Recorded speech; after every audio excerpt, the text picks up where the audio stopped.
Masyado lang ba akong woke or feeling malalim mag-isip, pero I always thought na ang depressing ng anime na to. Alam ko, ang hirap isipin knowing na ganito ang itsura ng mga characters dito. Dagdag mo pa na ito yung tipo ng anime na patatawanin ka ng sobra. Mina, what's up? Alam mo bang pwede kang maisikay without doing this? Oo, trust me, mas safer tong ginawa ng bida sa anime na pag-uusapan natin ngayon. Kasi instead na sa ibang mundo pa siya magsimula ng bagong buhay, sa ilalim ng tulay siya tumira kasama ang iba pang mga taong gaya niya. Ito ang anime na Arakawa Under the Bridge. Isang anime na lumabas noon pang 2010 at meron nitong 2 season. Tungkol ito sa isang successful businessman na si Ku Ichinomiya. Bata pa lang siya ay itinuro na sa kanya na huwag magkakaroon ng utang na loob sa ibang tao.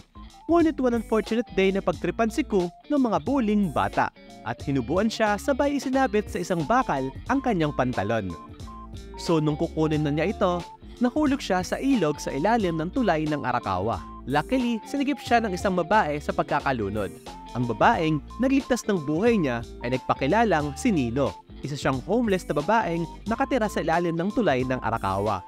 Ayon sa kanya, isa raw siyang Venusians or taong mula sa Venus. Huh?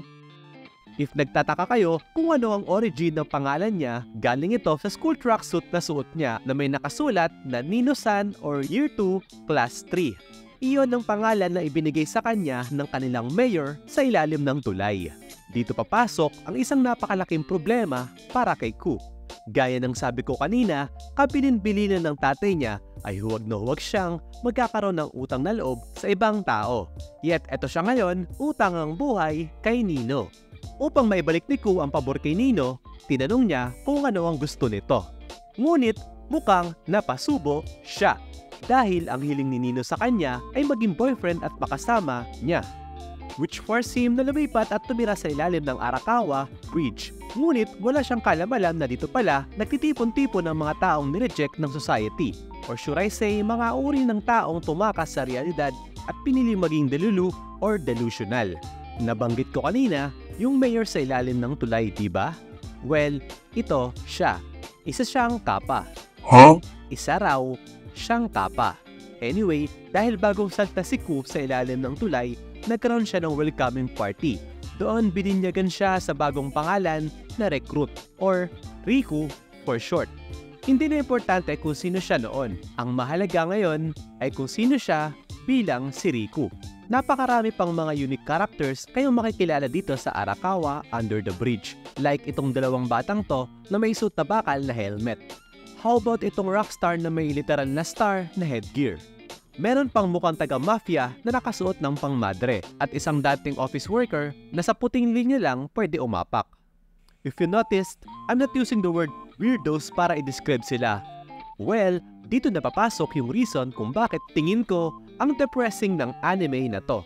First, throughout the show, mapapanood nyo yung ibang reason kung bakit sila nag-end up manirahan dito sa ilalim ng tulay. May kanya-kanya silang trauma na gusto nila matakasan. Pero since nakakita sila ng parang support system o community na tinanggap sila without any judgment, from there, nakapagsimula sila ulit ng bagong buhay. Hindi sila mga weirdo, pero ewan ko, I'm not gonna judge you kung weirdo ang tingin mo sa kanila. Sa kami nabasa ko noon na karamihan sa mga nag-a-unlive is hindi naman talaga gusto ma-deads. All they want lang naman is to escape.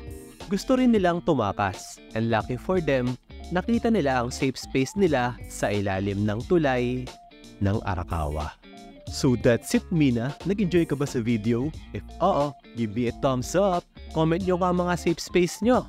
With that, well, yun lang.